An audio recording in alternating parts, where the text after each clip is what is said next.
கார்த்திக் ரேவதி சீரியலில் என்ன நடக்குதுன்னு பார்க்கலாம். வாங்க வீடியோக்குள்ள போகலாம். பாட்டி ரேவதியை கூட்டிகிட்டு கோயிலை சுற்றி வரலான்னு வர்றாங்க. அப்போ இன்னொரு பாட்டி வலையில் கொண்டுக்கிட்டு வர்றாங்க. என்ன பரமேஸ்வரி, இது யார் அப்படின்னு கேட்க, அட இது யாருன்னு உனக்கு தெரியலையா, இதுதான் என் பேத்தி, என் மகன் பொண்ணு, ரெண்டாவது பொண்ணு ரேவதிங்கிறாங்க. அடடா அப்படியா, மூக்கு மூலியமாக ரொம்ப லட்சணமாக இருக்கா. ஆமாம், தாலி கழுத்தில் மின்னதே இப்போ தான் கல்யாணம் ஆச்சாங்கிறாங்க. ஆமாங்கிறாங்க பாட்டி. சரி, கையில் என்ன வளையல காணுமே, இந்த வளையல 2 வாங்கி போடலாமல்லன்னு பாட்டி சொல்லவும், அடே அப்பா, வந்த இடத்துல உன்னோட வியாபாரத்தை காட்ட ஆரம்பிச்சிட்டியா, சரி சரி குடு குடு. அம்மாடி ரேவதி உட்காரு, உனக்கு வளையல் எது பிடிச்சதுன்னு சொல்லு, அதை நான் வாங்கி கொடுக்குறேங்கிறாங்க பரமேஸ்வரி பாட்டி. 2 பாட்டியும் உட்காந்துருக்காங்க. இந்த வளையல பாருங்க, அந்த வளையல பாருங்கன்னு எடுத்து கொடுக்கவும் ரேவதி பேசாமல் அமைதியாக விருப்பமே இல்லாமல் உட்காந்துருக்காங்க. ரேவதி, உனக்கு இந்த வளையல் பிடிச்சிருக்கான்னு கேட்கவும் தலையாடுறாங்க. சரி இரு, நானே என் கையால் போட்டு விட்றேன்னு சொல்லி பாட்டி வளையலை எடுத்து ரேவதி கையில் போட போகும்போது வளையக்கார பாட்டி சொல்கிறாங்க, அட பரமேஸ்வரி, என்னது உனக்கு இந்த சின்ன விஷயம் கூட தெரியலையா, நீ எதுக்கு அவள் கையில் வளையல் போட்டு விட போகிற அப்படின்னு கேட்கவும், என்ன இப்படி சொல்கிற, ஏன் என் பேத்திக்கு நான் போடாமல் வேறு யார் போடுவா அப்படின்னு பாட்டி கேட்க, அடப்போ பரமேஸ்வரி, கட்டிக்கிட்ட புருஷன் கையால் வளையல் போட்டுக்கிட்டா எவ்வளவு சந்தோஷமாக இருக்கும், இது கூட உனக்கு தெரியல. உன் பேரனை இங்கே வர சொல்லி உன் பேத்தி கையில் வளையல போட்டுவிட சொல்லு, நம்ம ஊர் வழக்கம் உனக்கு தெரியாதா என்ன. அட ஆமாம், நான் பாரு அவசரப்பட்டு நானே என் பேத்திக்கு போட போனவாரு. சரி இரு, இப்போவே என் பேரனுக்கு ஃபோன் பண்ணி வர சொல்கிறேங்கிறாங்க. ஐயோ பாட்டி, அதெல்லாம் ஒன்றும் வேண்டாம், அவரையே சிரமப்படுத்துறீங்க, நானே போட்டுக்கிறேங்கிறாங்க ரேவதி. அட நீ சும்மா இரு, ஊர் வழக்கம் எப்படியோ அதுபடி செஞ்சால் தானே நல்லாயிருக்கும், இப்போ வந்துடுவான் பாருன்னு சொல்லிட்டு பாட்டி கார்த்திக்கு ஃபோன் பண்ணுறாங்க. கார்த்தியும் இளையராஜாவும் பேசிகிட்டு இருக்காங்க. டேய், நீ சொன்னதெல்லாம் சரி, ஆனால் என்னை மட்டும் எங்கே போனாலும் தனியாக மட்டும் விட்டுட்டு போயிடாதேங்கிறாங்க இளையராஜா. நான் விட மாட்டேன்டா, என் கூடவே நீ இருங்கிறாங்க கார்த்தி. அப்போங்க பாட்டி ஃபோன் பண்ணனதும் இரு வந்துடுறேன்ட்டு வராங்க. ஐயோ, என்னை தனியாக விட்டுட்டு போகிறானே, அப்பா இது சரியில்லையே, இந்த ஊரில் எவங்க இல்லையாவது சிக்கணும், அவ்வளவுதான் மாட்டிக்குவோம் அப்படின்ட்டு இளையராஜா கார்த்திக் பின்னாடியே வராங்க. கார்த்தி வந்ததும் பாட்டிக்கிட்ட, என்ன பாட்டி எதுக்கு கூப்பிட்டீங்கன்னு கேட்குறாங்க. அட வாப்பா வா வா, என் பேத்திக்கு வளையல் வாங்கியிருக்கேன், எப்படி இருக்குன்னு சொல்லு, உன் கையால் என் பேத்திக்கு போட்டு விடுப்பாங்கிறாங்க பாட்டி. பாட்டி ரேவதியை பார்க்குறாங்க. ரேவதி எதுவும் பேசாமல் அமைதியாக உட்காந்துருக்கிறதா பார்த்ததும் சரிங்க பாட்டின்னு சொல்லி அந்த வலையில வாங்குறாங்க. ரேவதி எழுந்திரிச்சு நின்று கார்த்திகிட்ட கையை நீட்டுறாங்க. கார்த்தியும் அந்த வலையில போட்டு விடும்போது ரேவதி அமைதியாக கார்த்திவே பார்க்குறாங்க. கார்த்தி வலையில 2 கையிலையும் ரேவதிக்கு போட்டு விடுறாங்க. இதை பார்த்துக்கிட்டு இருக்கிற பாட்டி 2 பேரும் சந்தோஷப்படுறாங்க. வளையக்கார பாட்டி பார்த்துட்டு, அடே அப்பா சூப்பர் ஜோடி, ரொம்ப பொருத்தமாக அருமையாக இருக்காங்கங்கிறாங்க. பரமேஸ்வரி பாட்டி 2 பேர்த்தையும் பார்த்து திஷ்டி நட்டி எடுக்கிறாங்க. எப்பா, வளையலுக்கு நீ உன் கையால் 100 ரூபா கொடுப்பா அப்படின்னு கேட்டு கார்த்திகிட்ட பணத்தை வாங்குறாங்க பாட்டி. புருஷனும் பொண்டாட்டியும் ஒருத்தருக்கு ஒருத்தர் நல்லா புரிஞ்சுக்கிட்டு நீங்கள் சந்தோஷமாக இருக்கணும்னு வாழ்த்துறாங்க பாட்டி. சந்திரா சாமுண்டீஸ்வரி நிற்கிறாங்க. சாமுண்டீஸ்வரி ஏதோ போட்டு கொடுத்துருப்பாங்க போல இருக்கு. இந்த பக்கமாக மயில் வாகனமும் ராஜராஜனும் நிற்கிறாங்க. சாமுண்டீஸ்வரி ராஜராஜனை கூப்பிட்டு, இங்கே பாருங்கள், ஃபங்க்ஷன் முடிச்சதும் நேராக கார் எடுத்துக்கிட்டு நம்ம வீட்டுக்கு தான் போகணும், வேறு எங்கேயும் போகக்கூடாது. அம்மா வீட்டுக்கு போகிறேன், அப்பா வீட்டுக்கு போகிறேன், அங்கே போகிறேன், இங்கே போகிறேன்னு எந்த காரணமும் சொல்லக்கூடாதுன்னு சொல்லிட்டு இருக்காங்க சாமுண்டீஸ்வரி.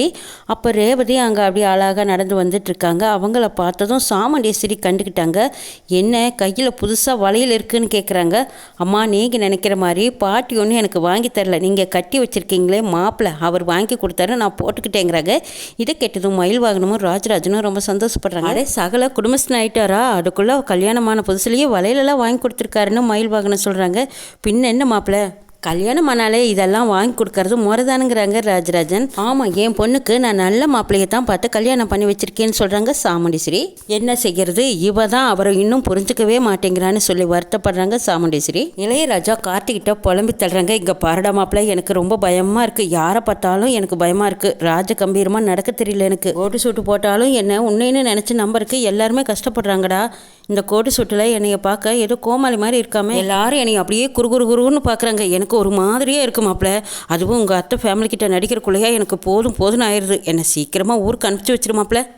அதுவும் உங்கள் அத்தை என்கிட்ட பேசும்போது எனக்கு கை காலெல்லாம் நடுங்குதுடா மாப்பிள்ள, என்னால் இதெல்லாம் நடிக்கிறது ரொம்ப சிரமங்கிறாங்க. என்னடா, உண்மையிலேயே நீ நம்பிக்கை இல்லாமல் இருந்தால் நீ என்ன பண்ணுவ, அதெல்லாம் ஒரு பிரச்சனையும் வராது, இன்னும் கொஞ்சம் நேரம் தானே, என்ன மாதிரி நீ நடிங்கிறாங்க, உன்ன மாதிரி நடிக்கிறது எனக்கு ரொம்ப கஷ்டம்தான் மாப்பிள்ளைங்கிறாங்க இளையராஜா. நீ கோடீஸ்வரன் தான், அதை மைண்டில் வச்சுக்கிட்டு நடிங்கிறாங்க கார்த்தி. ஐயோ எப்பா, உன்ன மாதிரி கோடீஸ்வரனா என்னால் இருக்க முடியாதுப்பா, அதெல்லாம் சுட்டு போட்டாலும் எனக்கு வராதுங்கிறாங்க இளையராஜா.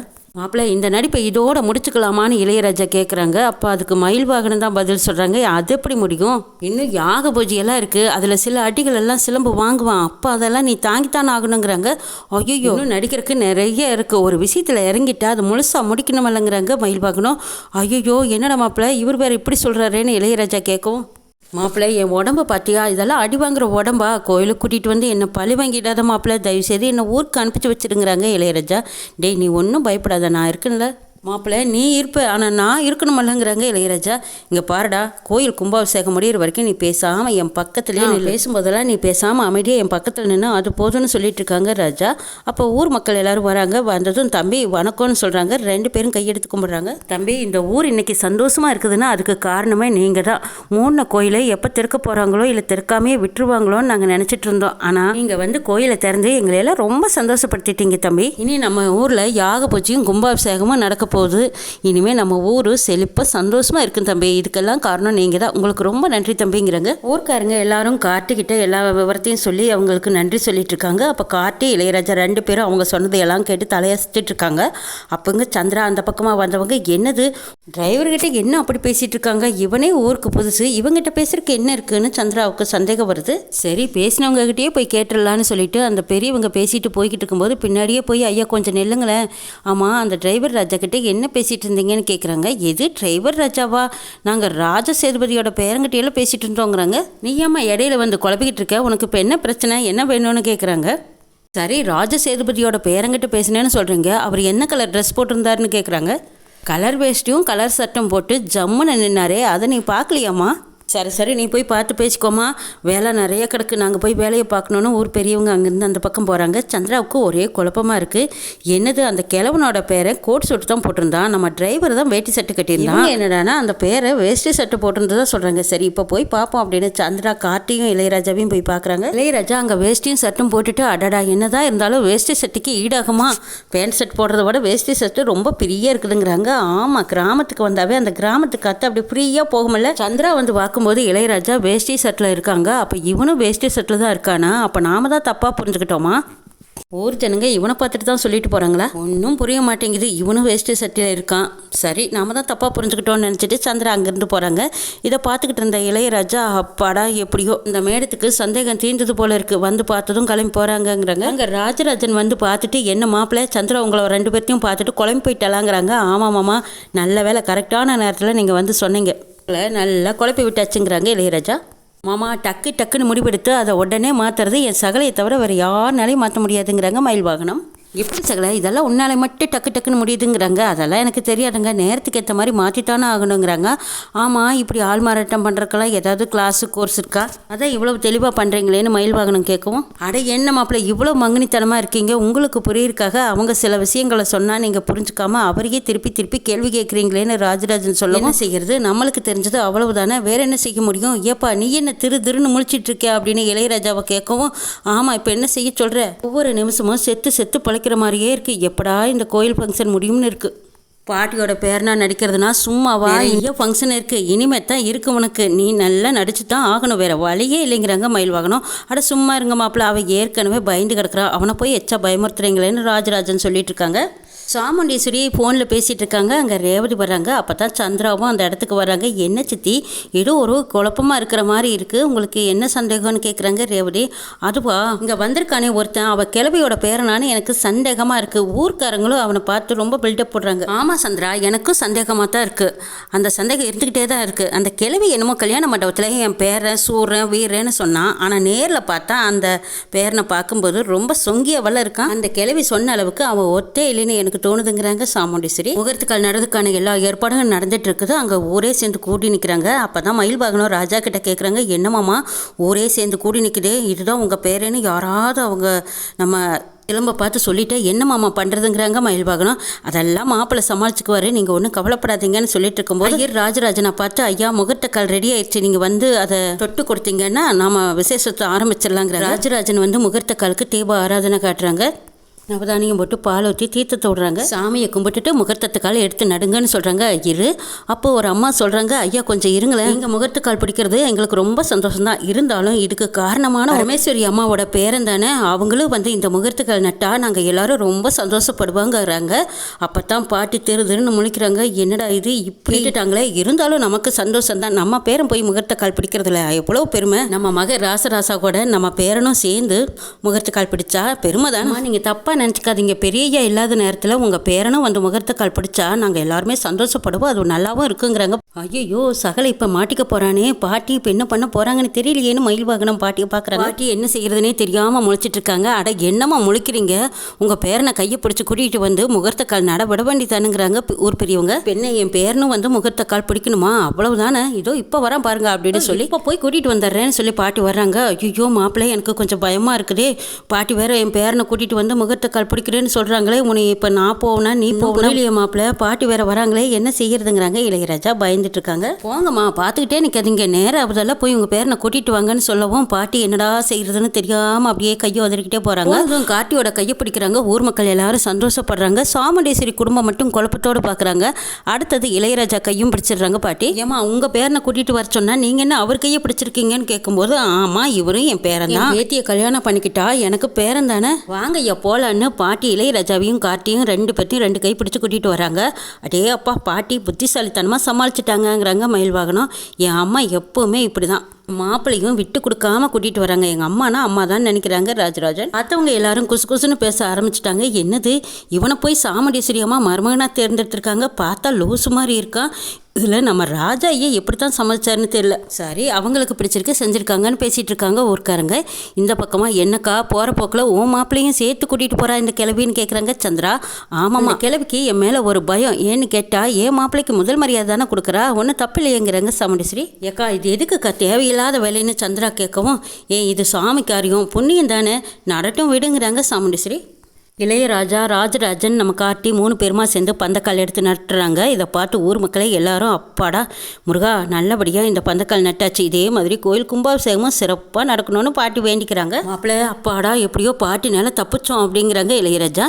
இந்த பக்கமாக புது வேஷ்டி சட்டை கொடுத்து ராஜராஜனை நீங்கள் போய் குளத்தில் குளிச்சு வேஷ்டி சட்டை மாற்றிக்கிட்டு வந்து நீங்கள் யாகத்தில் உட்காரணும்னு ஐயர் சொல்லவும் வேட்டியும் சட்டையும் வாங்கிக்கிட்டு ராஜன் குளத்து பக்கம் போகிறாங்க. சந்திரா சாமுண்டீஸ்வரி இவங்க எல்லாரும் உட்காந்து பேசிகிட்டு இருக்கும்போது இந்த ஊர் பெரியவங்க போய் அம்மா வணக்கம், உழைச்சு சம்பாதிச்சு முன்னேறி வந்திருக்கீங்கன்னு நாங்கள் கேள்விப்பட்டோம், உங்கள் ஊரில் ரொம்ப பெரிய ஆள்னு நாங்கள் கேள்விப்பட்டோமா, எல்லா விஷயத்துலையும் சாதிச்சிருக்கீங்க, ஒன்று தான் எங்களால் அதை ஏற்றுக்கவே முடியலைங்கிறாங்க. அப்படியா, நீங்கள் சொன்ன மாதிரி எல்லா விஷயத்துலையும் சாதிச்சிருக்கேன், எதில் நான் ஏமாந்துருக்கேன் அதை சொல்லுங்கன்னு கேட்குறாங்க சாமுண்டி. இதில் நான் சரியாக முடிவெடுக்காமல் விட்டுட்டேன் அதை சொல்லுங்கங்கிறாங்க. சரி விடுங்கம்மா, ஆணைக்கும் அடி சேர்க்குன்னு சொல்லுவாங்க, அந்த மாதிரி தானுங்கிறாங்க.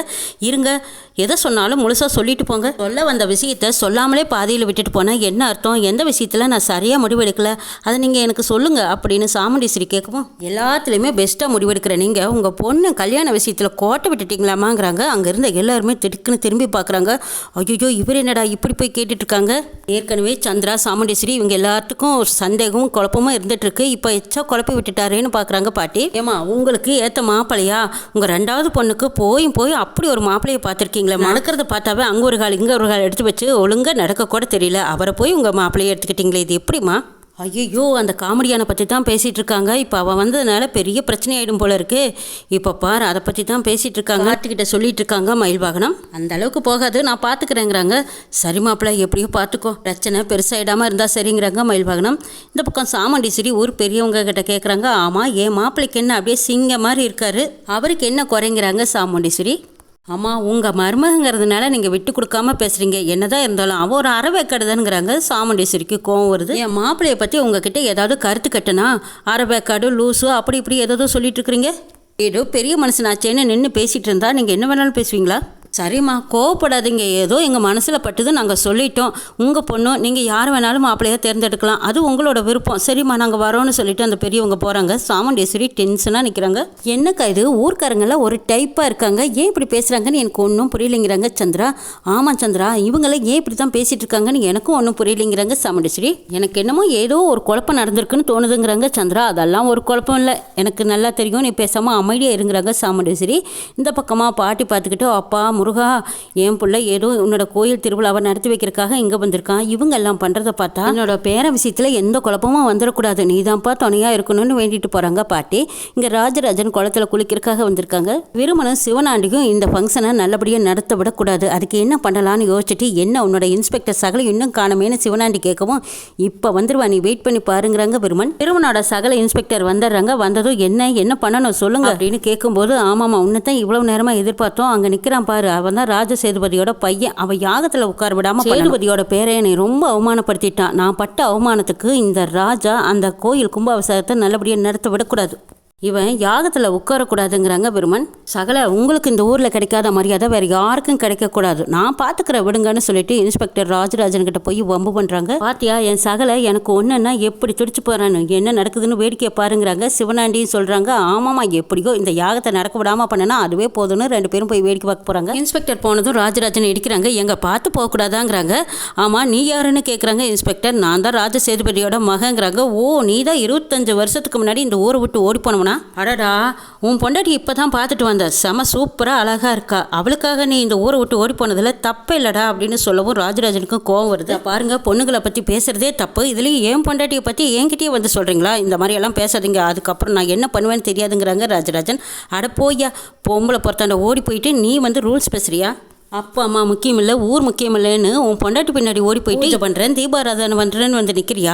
ராஜன் முறைக்கிறாங்க. என்ன முறைக்கிற, சேதுபதி மகன்னா நீ பெரிய கொம்பனா அப்படிங்கிறாங்க. இங்கே பாருங்க சார், நீங்கள் எங்கிட்ட சண்டை போடுறதுக்காகவே வந்திருக்கீங்கன்னு எனக்கு நல்லா தெரியுது. நான் இங்கே வந்திருக்கிறது யாக பூஜைக்காக வந்திருக்கேன், உங்ககிட்ட சண்டை போட வரலைங்கிறாங்க ராஜராஜன். இதை பாரியா, வரும்போது உன் பொண்டாட்டி மட்டும் பார்க்கல, உன் பொண்ணுங்க 4 பேர்த்தையும் பார்க்கறதுக்கு ரொம்ப அம்சமாக இருக்காங்க, நீ ரொம்ப பெரிய ஆள்தான் அப்படின்னு சொல்லவும் ராஜராஜனுக்கு கோவம் வந்து இன்ஸ்பெக்டரோட சட்டையை பிடிக்கிறாங்க. ஓஹோ போலீஸ் மேலேயே கை வைப்பியா, அப்போ உனக்கு எவ்வளவு திமிரு, வாடா அப்படின்னு சொல்லி ராஜராஜனை தரன்னு எழுத்துக்கிட்டு போய் ஜீப்ல ஏறிடாங்கிறாங்க. சார் என் மாப்பிளைக்கு மட்டும் இந்த விஷயம் தெரிஞ்சது உங்களை சும்மா விட மாட்டாங்கிறாங்க. உங்க மாப்பிள்ளை என்ன பெரிய கொம்பனா, என்னதான் பண்றான்னு நானும் பாக்குறேங்கிறாங்க இன்ஸ்பெக்டர். திருமணம் சிவனாண்டியும் ரொம்ப சந்தோஷப்படுறாங்க. பாத்தியா இவனே நீ ஜெயிலுக்கு போயிட்டான், இனி யார் யாக பூஜையில உட்கார போறா, இந்த கும்பாபிஷேகம் நின்னதுதாங்க. ராஜராஜனை போலீஸ் பிடிச்சுக்கிட்டு போன விஷயம் நம்ம கார்த்திக் ராஜாவுக்கு தெரிஞ்சதும் உடனே போலீஸ் ஸ்டேஷனுக்கு போறாங்க. கார்த்திக்கோட பவர் என்னங்கிறத தெரிஞ்சதும் அந்த ஊர் மக்களும் சரி, போலீஸ் டிபார்ட்மெண்ட்டும் சரி, திருமன் சிவனாண்டி இவங்க எல்லாரும் அப்படியே மிரண்டு போய் நிற்கிறாங்க. இன்ஸ்பெக்டர் கதறிக்கிட்டு அலறிக்கிட்டு சிவனாண்டிக்கிட்ட வராங்க. அவரோட பவர் என்னங்கிறது தெரியாம என்ன போய் மோத விட்டுட்டீங்களே சார், என்னோட வேலைக்கு வேட்டு கதறிக்கிட்டு வந்து நிக்கிறாங்க இன்ஸ்பெக்டர். கோயில் விசேஷங்கள் எல்லாம் முடிஞ்சது, எல்லாரும் வீட்டுக்கு போறாங்க. வீட்டுக்கு போய் பார்த்தா ரேவதி ஆஸ்திரேலியா போறதுக்கு ரெடியா தயாரா இருக்காங்க. யார்கிட்டையும் சொல்லாம புறப்படுற ரேவதி, சரி நான் போறதே போறேன், உங்க அம்மாவை ஒரு தடவை பார்த்துட்டு போறேங்கிறாங்க ரேவதி. ரேவதி அபிராமி அம்மாவை பாக்குறாங்க. ஆமா யாரை பார்த்து என்ன சொல்றேன், வீட்டு டிரைவர்னு ரொம்ப கேவலமா என் மகனை பத்தி பேசுறேன். என் மகன் யார் தெரியுமா, எவ்வளவு பெரிய தொழிலதிபர் தெரியுமா, என் மகன் கார்த்தி பெரிய கோடீஸ்வரன், அவன் கம்பெனிக்கு தாமா நீ வேலைக்கு போறேன்னு அபிராமி அம்மா உண்மையை உடைக்கிறாங்க. உண்மை தெரிஞ்சதும் ரேவதி ஆடி போய் நிக்கிறாங்க. என்ன நடக்குதுன்னு நாளை பார்க்கலாம்.